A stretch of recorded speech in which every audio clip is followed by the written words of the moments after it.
Hi, everybody. I'm Bill Burns. Yeah, Nancy Burns here. And we're from Future Theater. And you know what we like to listen to? Bang. Radio on Sunday nights at 9 p.m. At 9 p.m.? What Eastern. network? Oh, the best network on the whole entire internet. Inception Radio Network. You're locked into Inception Radio Network, Superior, Wisconsin.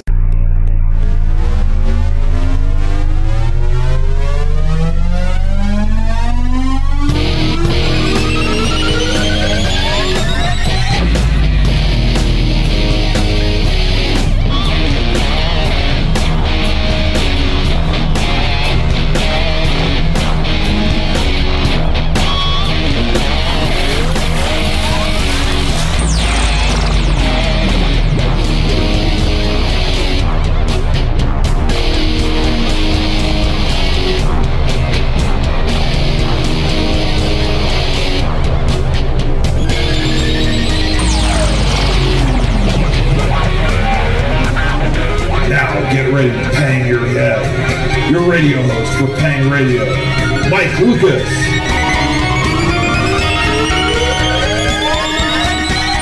Welcome everybody to Pang Radio. Tonight is Sunday, November 2nd, 2014. Welcome to the show tonight. We got a good one in store. We have author and paranormal researcher Adrian Lee on tonight from my local Minnesota, so the state next door, and I've had Adrian on before, and I know Ken has had Adrian on his previous show too, so we're going to have a lot of fun, and Adrian has probably done some pretty cool stuff since Halloween, so we'll definitely talk about that. So first off, I'd like to remind all our listeners, you can listen to us on many different platforms. You can listen to us on TuneIn Radio, you can listen to us on Stitcher Radio, Live 365, but the coolest thing of all, we have our own app. We have our own chat on our app. So if you want to come over, chat on the live shows, come on over, download the app. It's a great place to be. And another way to listen is our call and listen line at 401-283-6700. Call in 1 for the regular IRN feed, 2 to connect to IRN Plus, and 0 to talk to the hosts. And I do, of course, have my co-host and counterpart, Mr. Ken Storch. Welcome to the show, Ken.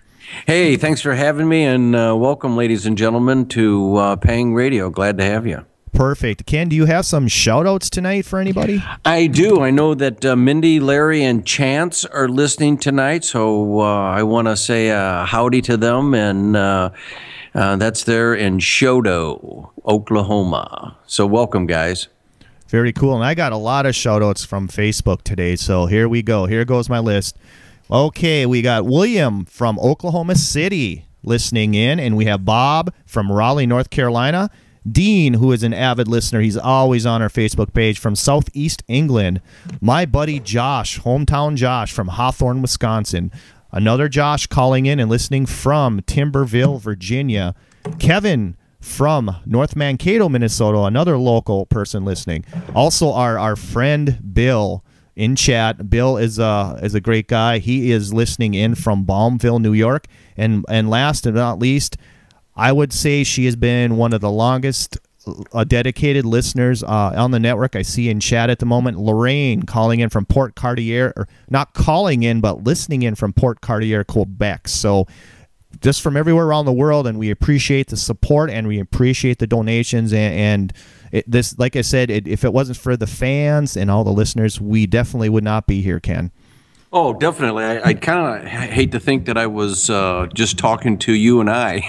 Yeah, right. Just two of us on the air, just gabbing away, you know. But yep. No, it's our listeners and fans that make it go. Definitely.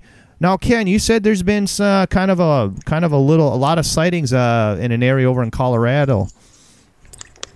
Yeah, there's apparently been quite a bit of activity in the San Luis Valley this past, actually 10 days. I guess an object down in if you're familiar with your geography in Colorado, in the San Luis Valley, around Del Norte, Delta, down in near the Saguache County, which is in the San Luis Valley, I guess an object has been seen several nights, described as a giant diamond flying across the skies, and apparently quite a few orbs. This is making the local news stations in the Denver metro area.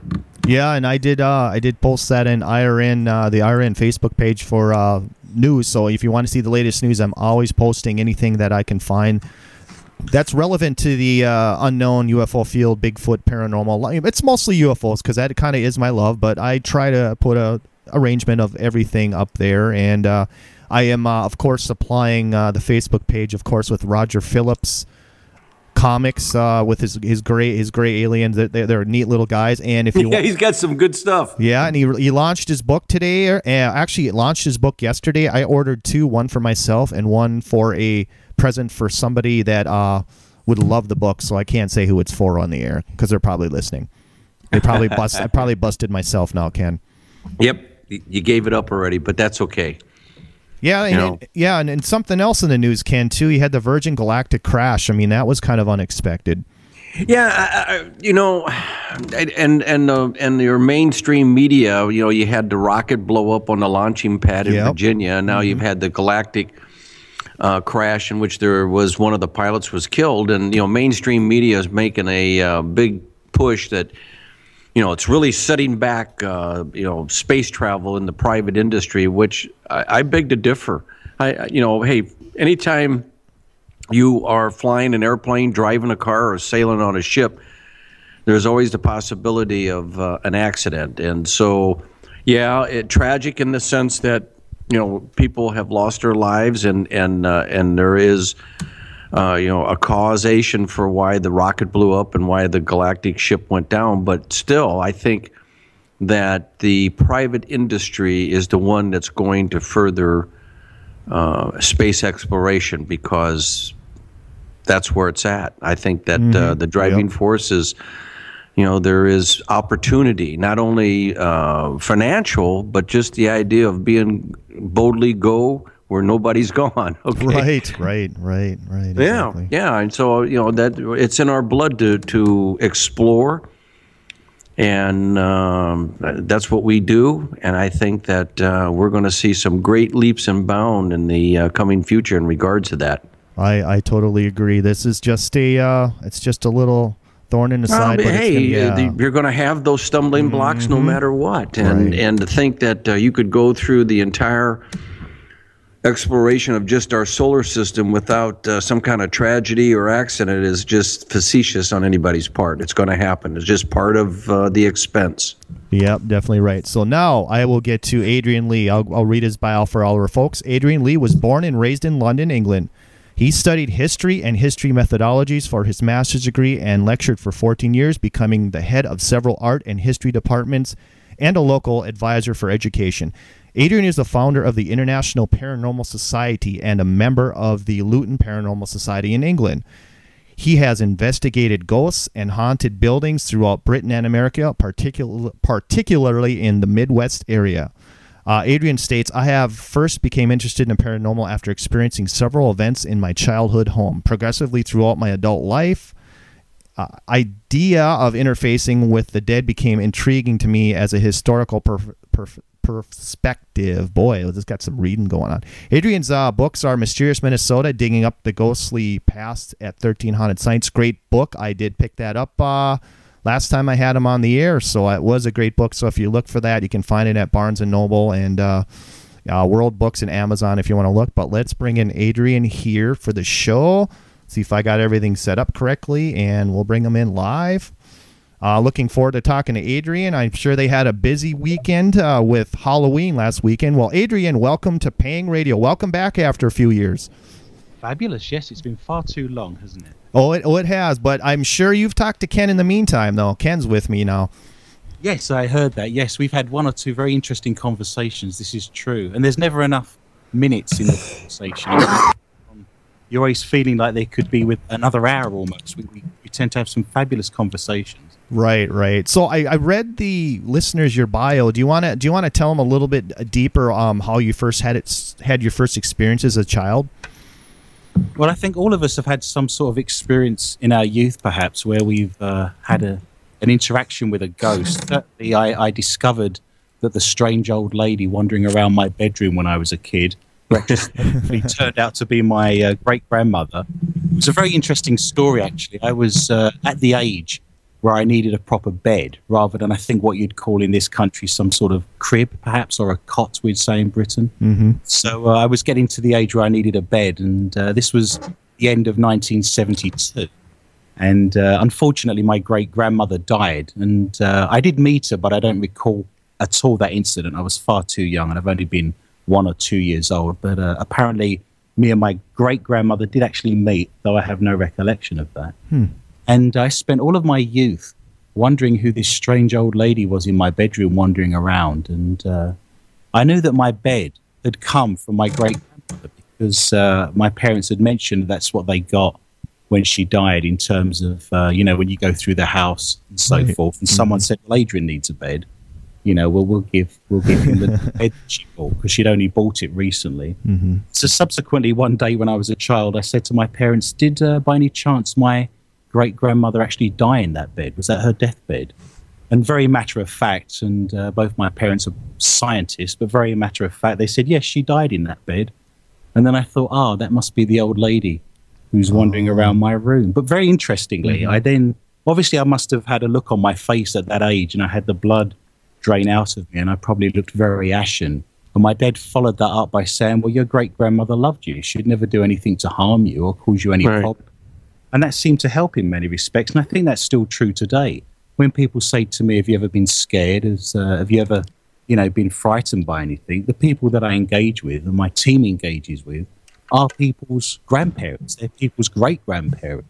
And ultimately, they don't want to hurt you. They don't want to cause you any concern. So that kind of stuck with me in many ways. It resonated, you know, with what I do now, even though that was in the early 70s. And I guess that started the whole thing off. But there were some incidents, very interestingly, when my parents moved house.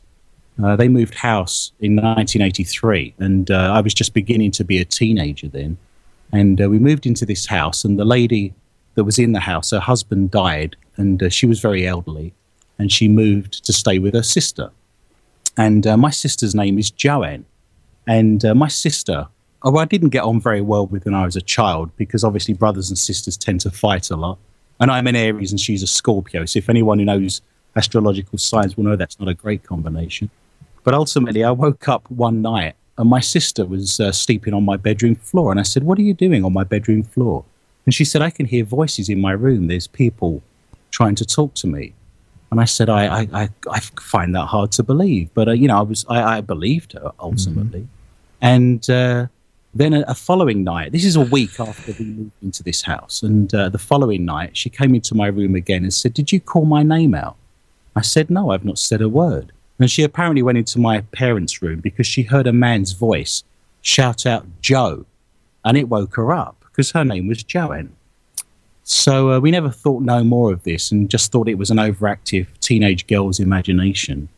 And then we got some mail come through. So, you know, when you move house, you get mail directed to you from the person that previously lived there. And what we discovered by reading the old lady's mail that came through after we kind of forwarded it on to her was her name was Josephine, but everyone used to call her Joe. And we found out from the neighbours that her husband died in my sister's room.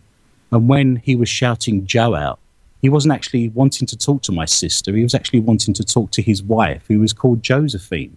And that house was very haunted. There'd be shadow figures wandering around and there'd be doors slamming. And there was one occasion when I came home late after being out like most teenage boys, and the light in my bedroom came on as I was walking up the path. So I just imagined that someone was in the house. And when I went into the house, there was no one in there, and the lights had gone on and off on their own. So the husband was actually called Herbert. So whenever anything happened in the house, and my parents still lived there, so whenever they heard voices or footsteps or doors slamming, they'd just refer to it as Herbert and say, Herbert, stop doing that.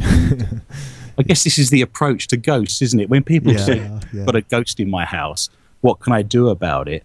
Ultimately, 90% of the time, you can just reason with them and say, look, we don't mind you being here.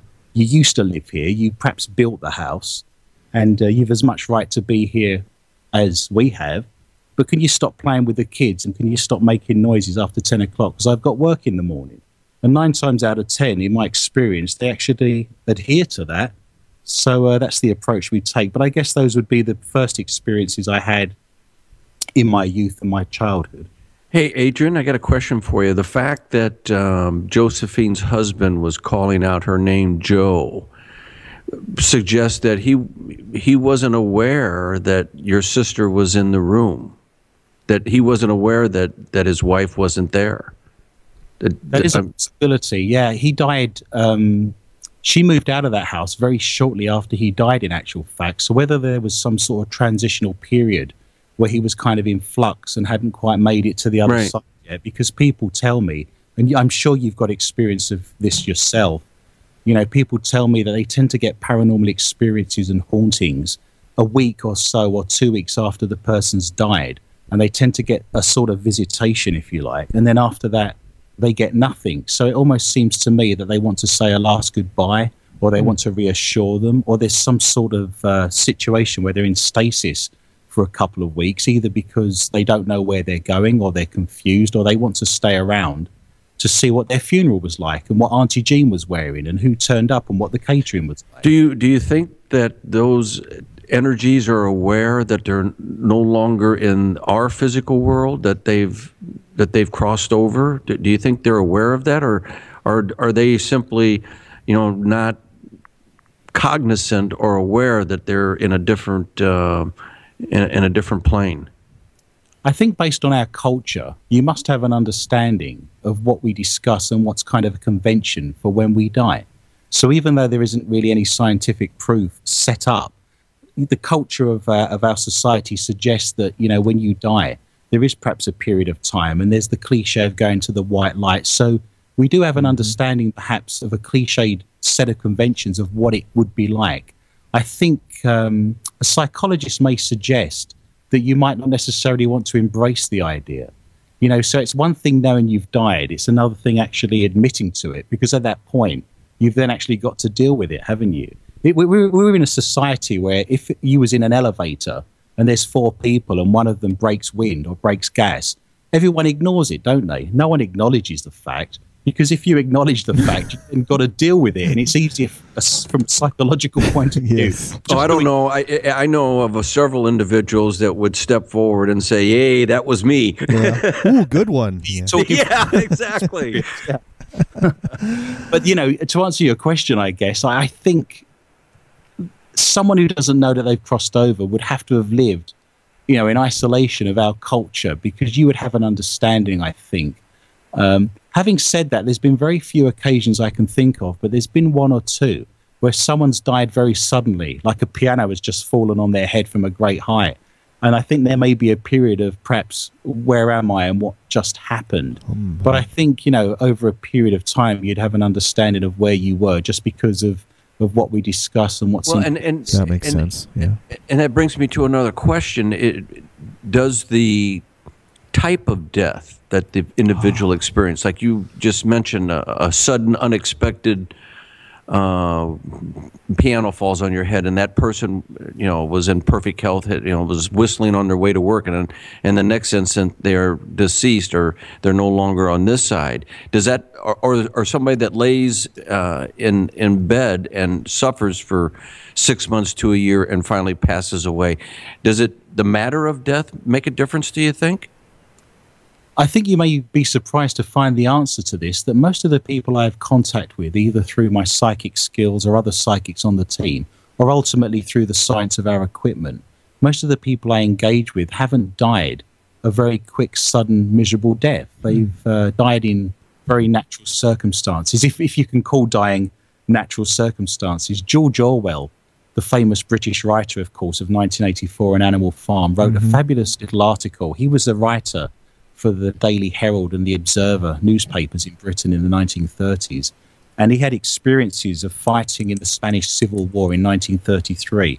And there's actually a book, and I would advise people to go and read this, because I'm a great fan of George Orwell. His writing's very simple.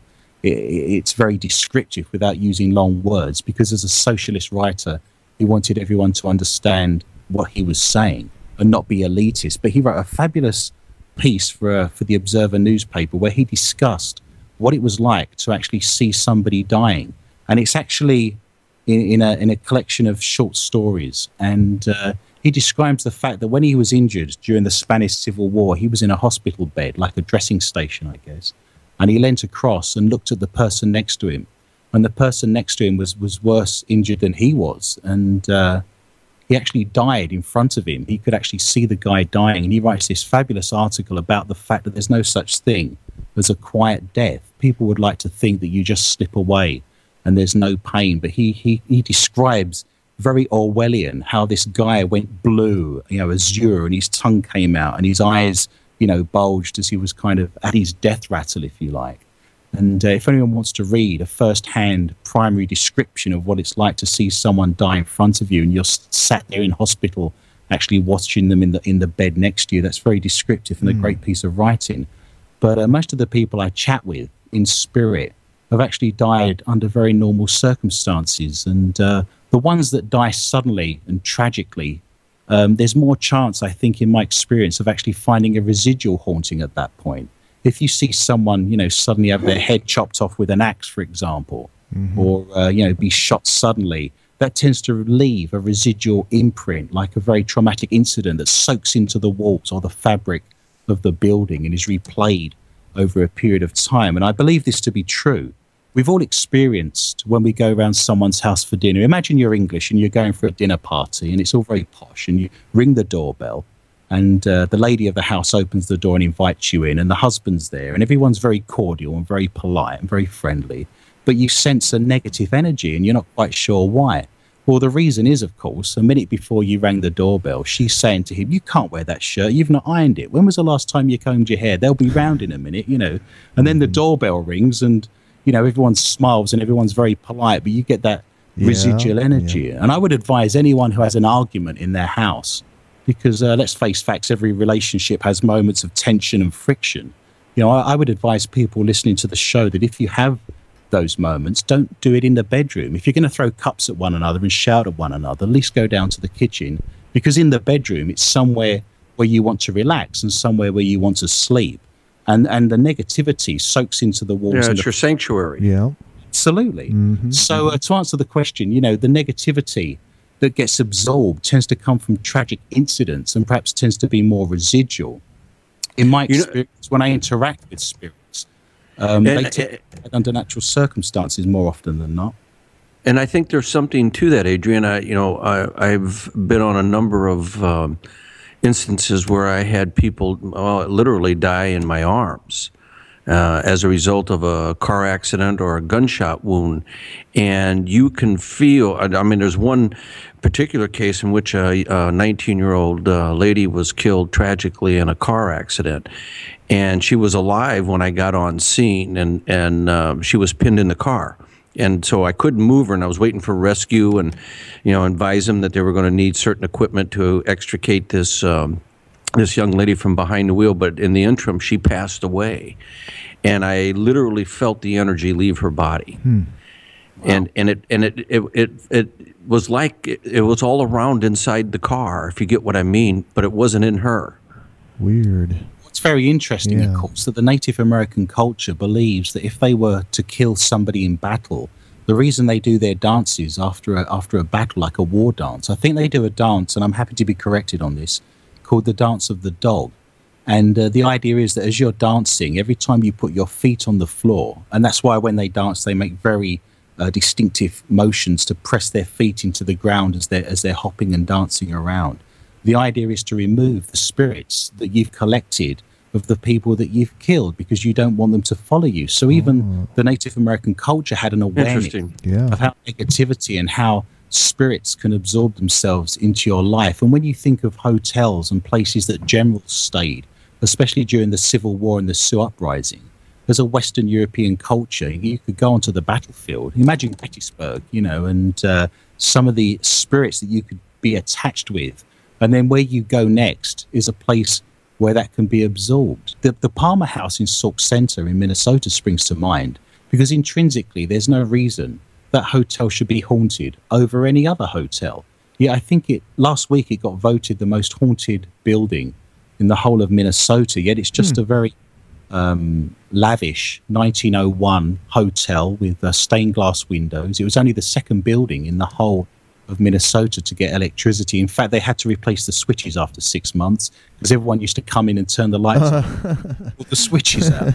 But I then discovered through historical research, which is obviously something that's very prominent in my work and my writing, that several generals had stayed there, and people like Cole Younger of the Jesse James gang stayed there as well. And you're thinking, all the people they've killed, all the people they've attacked, what have they got traveling with them that could then absorb itself into buildings they're spending a lot of time in, when the Native American culture had a very much aware of that kind of attachments that you could gain through death on the battlefield, for example. And I wonder if you had anything follow you home at all, if you're around, you know, in your career as a police officer, for example, if you had any situations where you think, you know, the person died in front of you, but then perhaps followed you home or maybe absorbed itself into your life in the same way that you said you thought the car felt very negative after that experience. Yeah, you know, I know that there's a number of colleagues, George and Doug, are listening, and I don't ever recall experiencing that type of feeling, but I do remember going home, and you know, once again, it's a very traumatic experience to see somebody shot and die in front of you, or you know, you're holding on to them as their life force leaves their body, and it leaves you with a very strange. And I don't know if that's a result of the energy that is left, or is that psychosomatic, that, you know, that's my way of coping with something like that. So it's introducing that type of energy or emotion. I don't know which, but on several occasions, I had a very, you know, strange feeling, and it stayed with you for a long, now I don't say a long time, but for a number of days. And it's something that you never forget. I had a guy commit suicide right in front of me, shot himself in the head with a shotgun. Yeesh. And I mean, 1 minute I'm talking to him, the next minute his upper torso basically just disappeared. And I still feel, and this is really strange, Adrian, I remember immediately afterwards there was this strange smell and taste. It was almost kind of acid. And I initially thought maybe that was from the shotgun, but it wasn't.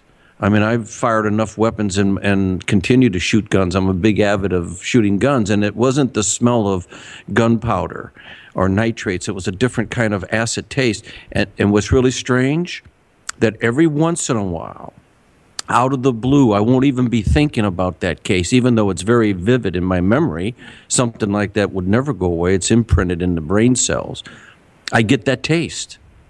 That's very interesting, because I mean, right out of the blue, I won't even be thinking about it, and all of a sudden, and then it'll take me right back to that moment. Ken and Adrian, let's stop there and take that after the break. You're listening to Paying Radio on the Inception Radio Network. We have on our guest, author, paranormal researcher, Adrian Lee, and we'll be right back.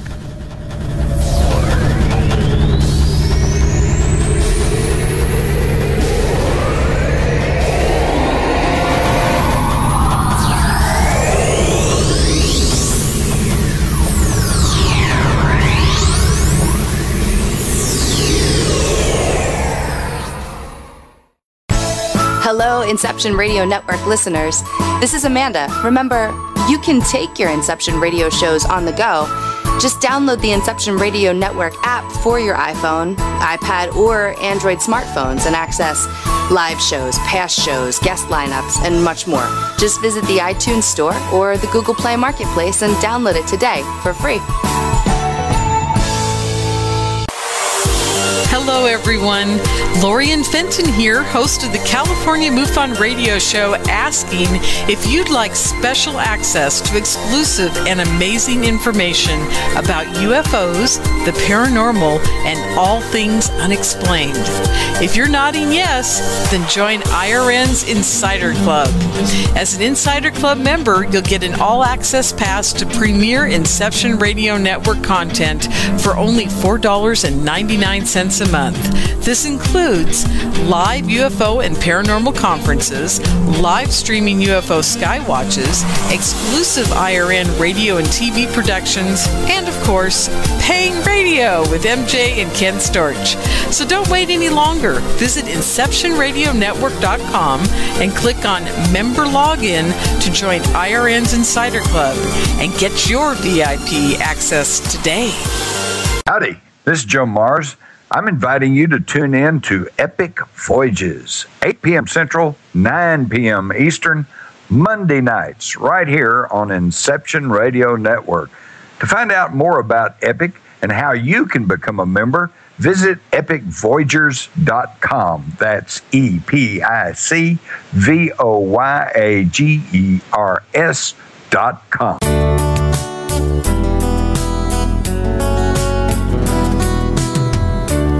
People, the way things are going, we need a simple, efficient way to keep track of our personal income and expenses. Make the discovery. My Home Accounting is your easy-to-use and learn bookkeeping program.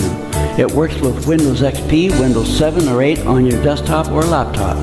Download your no-risk trial copy today from our website at www.myhomeaccounting.ca. And remember, 100% of all sales revenue goes to the Canadian National Institute for the Blind, a registered charity. Again, our website is www.myhomeaccounting.ca.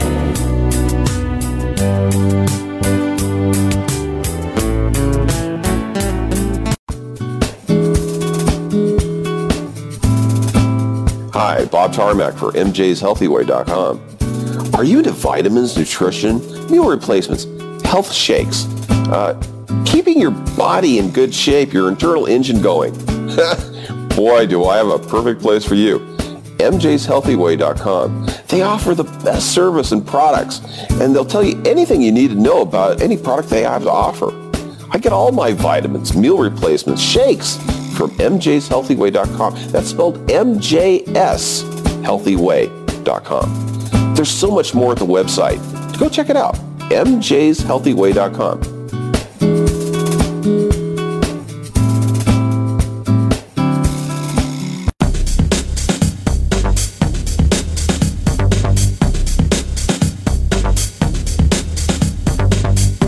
Écoutez Pong Radio tous les dimanches à 21h Eastern, uniquement sur Inception Radio Network.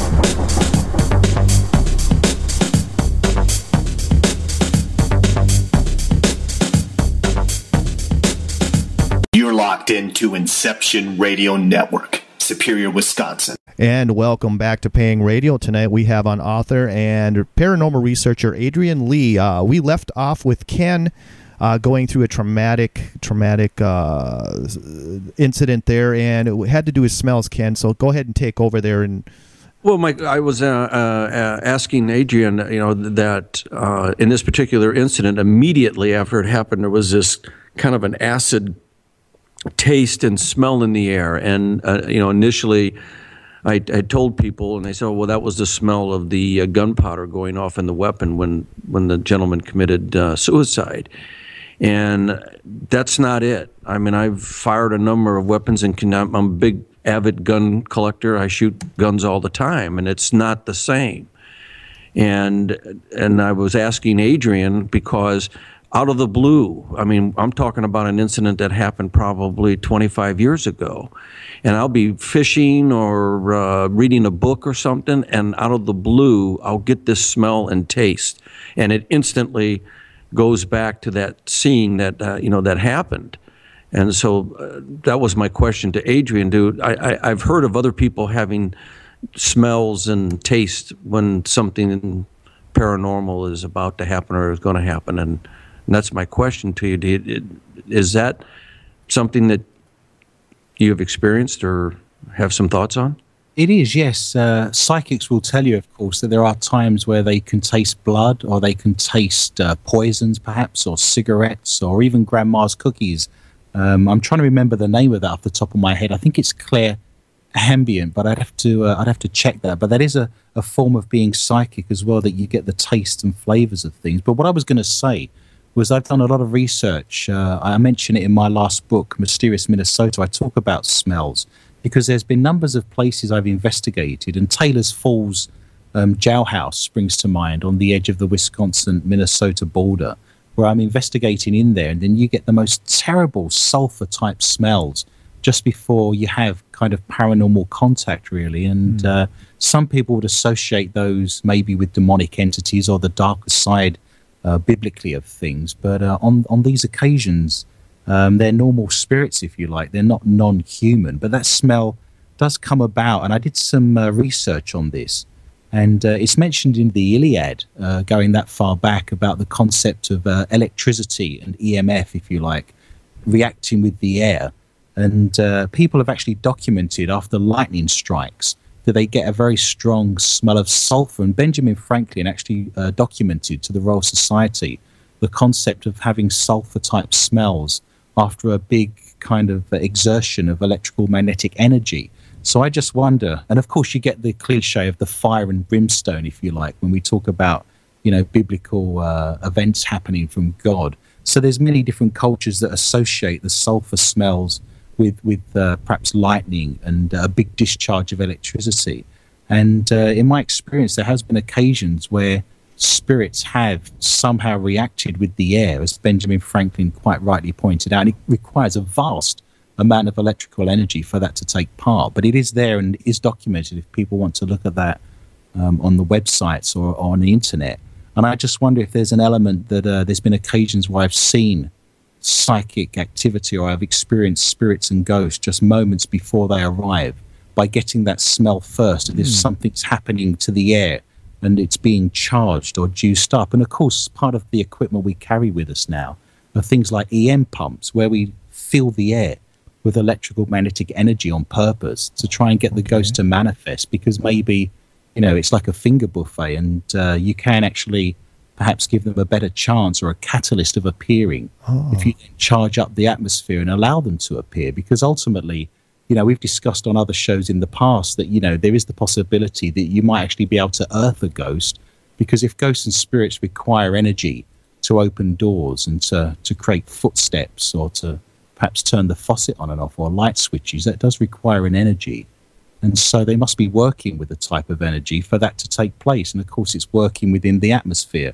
So perhaps that smell, that taste that you get, was a sense of a big electrical discharge taking place as the spirit perhaps leaves the body very violently at that moment, perhaps would be a suggestion.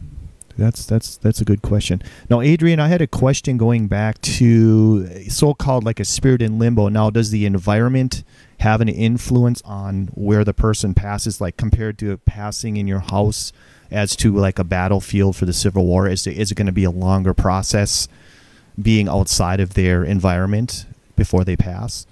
I don't think so. In many respects, if you're going over the top in the First World War, you perhaps have a great understanding that there's a very limited chance you're actually going to be coming back from that. So you may almost be better prepared, because you're staring it in the face almost. I've had some very interesting experiences in battlefields, actually. There was one battlefield that I investigated in Britain that took place. It's the Battle of Naseby, and it's in Northamptonshire, which is a couple of hours' drive north of London. But in the middle of the 17th century, I think I want to say 1645, probably wouldn't be too far off if my memory serves me right. But we had a battle, a civil war, which actually killed 1 in 3 of the population of Britain. So this was a huge conflict that took place over 10 years between the Republican kind of government and the monarchy and the king. And ultimately it meant that King Charles I had his head cut off and his son was put into exile. And that's when we went from being a kind of monarchy where the king or the queen has power to being a country that's ruled by government with just almost like a puppet monarch, if you like, just for tourism and to create industry within the British Isles. But that was a very interesting battlefield. 30,000 people died in a very small area. And we got some really interesting information from that. Even though that battle dates back, as I said, to the middle of the 17th century, there was a lot of activity there in terms of residual energy. Guns don't exist in Britain at all, hardly anywhere. They've been banned, they're illegal, which means that the police don't actually carry guns because the criminals tend not to have them either, of course, and they just sit there throwing sticks at one another. It's very British, isn't it? And then we'll have a cup of tea and chat about it and apologize. Oh, good. That's great. They have we have SWAT teams if necessary. If there's an armed robbery, there's a specially trained group of. Hey, but you've had some pretty violent criminals in your midst. Jack the Ripper comes to mind. Oh yeah. He didn't shoot anybody though. To be fair, I don't know. I think I'd rather be shot than sliced and diced. I mean, like a tuna or something. I mean, he was pretty gruesome. Strange you should bring him up actually, and we're getting off track a little bit, but this is interesting. I researched my family tree, being a historian, and I discovered that my 4th, 5th, and 6th generation of family, my great-great-grandmother, for example, was actually born and raised in Whitechapel and actually in streets that some of the murders took place in, which I wasn't aware of, like Galston Street, for example. Oh. And what that suggests to me is that A, my family was very poor and living in destitution. And secondly, that how frightened they must have been that was going on their very doorstep. And I have visited those areas, and there's a lot of energy there. I've actually stood in the places where a lot of those victims were killed, the ones that still exist, because some of them have been built over with car parks. Hey, Adrian, and that leads me to a question from one of our listeners. It comes in from Jim Bob Short, and he's asking you, do you think a cemetery is any more likely to be haunted and exhibit spirits than a house? I think it's less likely in my experience. I spend less likely. Okay. Yeah, less likely. In cemeteries, A, you never lived there. B, you very rarely frequented the place when you was alive, if at all. You're laid to rest with all your family there, all your friends. You're given a good send-off. Why would you hang out there when you could be hanging out in Hooters, for example? Ultimately, if you didn't live there, if you've got no connection to the place, if you was given a good send-off, there really wouldn't be any reason to hang around. And in my experience of investigating cemeteries all over the world, they're very quiet and very peaceful on the whole. The only time I've ever stumbled across anything in a cemetery is if someone feels hard done by it or they have a message to relay. Otherwise, they're extremely peaceful, and they don't tend to be too much hanging around there. And out of a matter of respect, actually, I don't tend to do many investigations in cemeteries. Having said that, of course, I was actually in a cemetery a couple of weeks ago in Jackson County to research, and this was a disused cemetery. No one's been buried there since 1926, and I believe in Minnesotan law, you can actually call it a pioneer cemetery if less than 6 people have been buried there over the last 50 years. So by law, it's actually a disused, unfunctional, if you like, cemetery. But I did spend some time there a couple of weeks ago, and I did get a spirit come through psychically and on the equipment. But that's a very rare event, to be honest. It's not something that I to answer the question, it's less likely to get activity, I would believe, than a house in my experience. Yeah, that's interesting.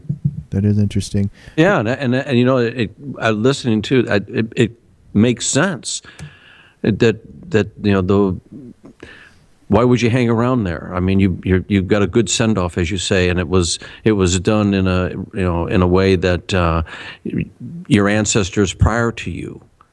So yeah, and if you want to, ultimately want to look and see how your grandchildren are getting on, and you can oversee who's living in your house and how your family's doing. Yeah, if you're in spirit at a graveyard, what would you do? You'd be sat with your hands in your pockets, whistling, wouldn't you? Yeah.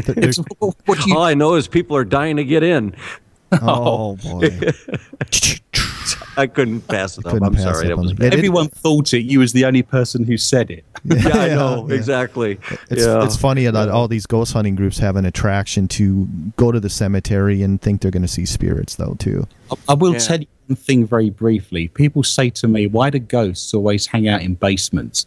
And I reply, every paranormal team I've ever been involved in or I've come across or I know about, the first place they go to is the basement, and they sit down there with all their equipment, and they say, if anyone's in the building, will you come to us? Will you say hello?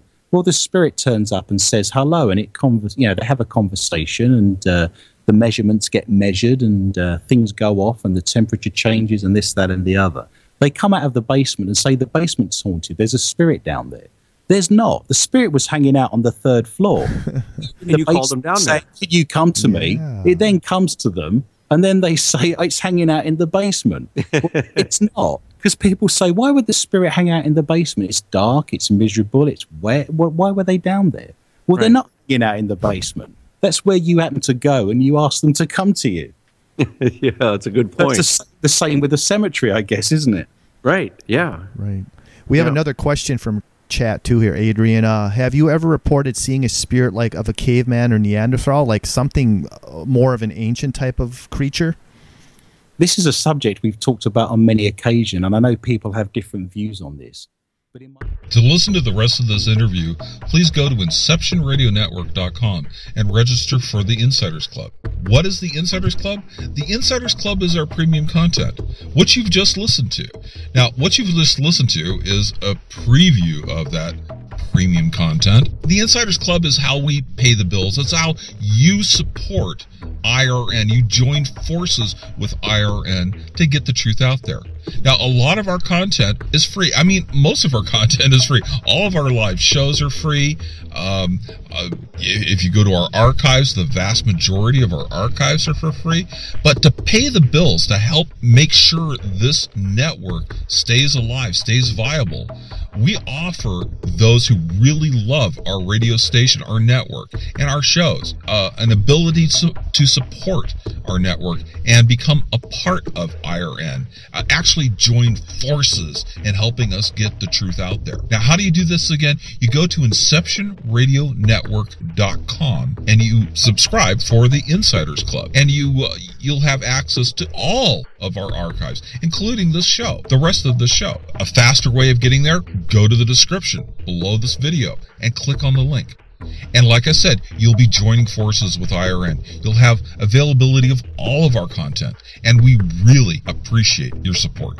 Thank you.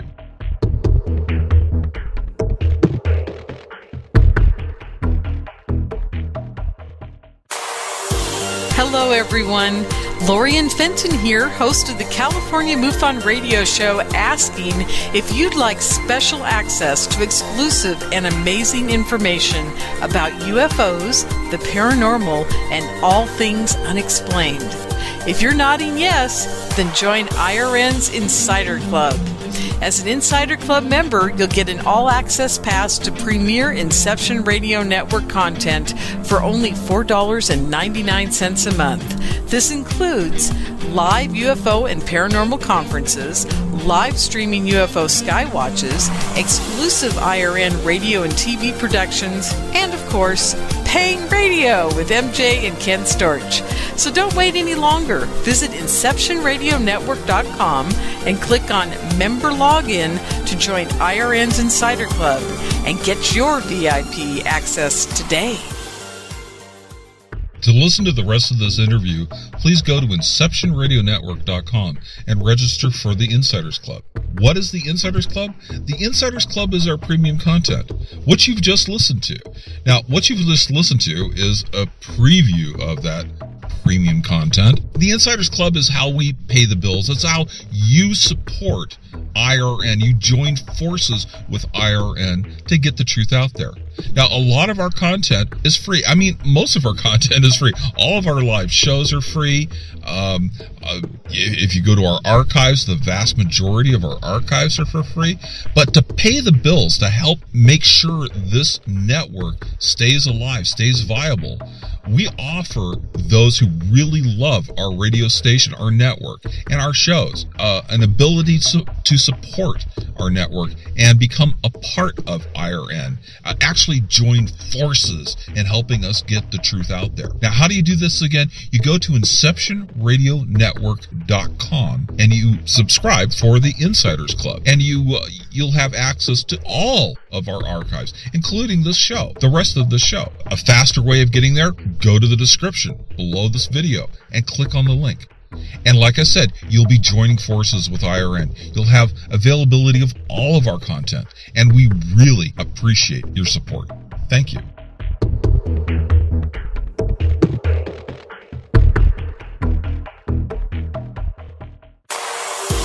Hello, everyone. Lorian Fenton here, host of the California MUFON radio show, asking if you'd like special access to exclusive and amazing information about UFOs, the paranormal, and all things unexplained. If you're nodding yes, then join IRN's Insider Club. As an Insider Club member, you'll get an all-access pass to premier Inception Radio Network content for only $4.99 a month. This includes live UFO and paranormal conferences, live streaming UFO skywatches, exclusive IRN radio and TV productions, and of course, paying radio with MJ and Ken Storch. So don't wait any longer. Visit InceptionRadioNetwork.com and click on Member Login to join IRN's Insider Club and get your VIP access today. To listen to the rest of this interview, please go to InceptionRadioNetwork.com and register for the Insiders Club. What is the Insiders Club? The Insiders Club is our premium content, what you've just listened to. Now, what you've just listened to is a preview of that premium content. The Insiders Club is how we pay the bills. It's how you support IRN. You join forces with IRN to get the truth out there. Now, a lot of our content is free. I mean, most of our content is free. All of our live shows are free. If you go to our archives, the vast majority of our archives are for free. But to pay the bills, to help make sure this network stays alive, stays viable, we offer those who really love our radio station, our network, and our shows an ability to support our network and become a part of IRN. Actually join forces in helping us get the truth out there. Now, how do you do this again? You go to InceptionRadioNetwork.com and you subscribe for the Insiders Club, and you'll have access to all of our archives, including this show, the rest of the show. A faster way of getting there, go to the description below this video and click on the link. And like I said, you'll be joining forces with IRN. You'll have availability of all of our content, and we really appreciate your support. Thank you.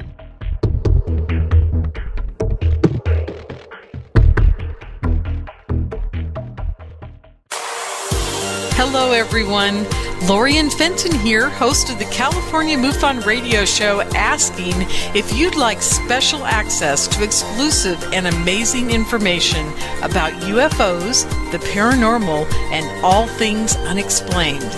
If you're nodding yes, then join IRN's Insider Club. As an Insider Club member, you'll get an all-access pass to premier Inception Radio Network content for only $4.99 a month.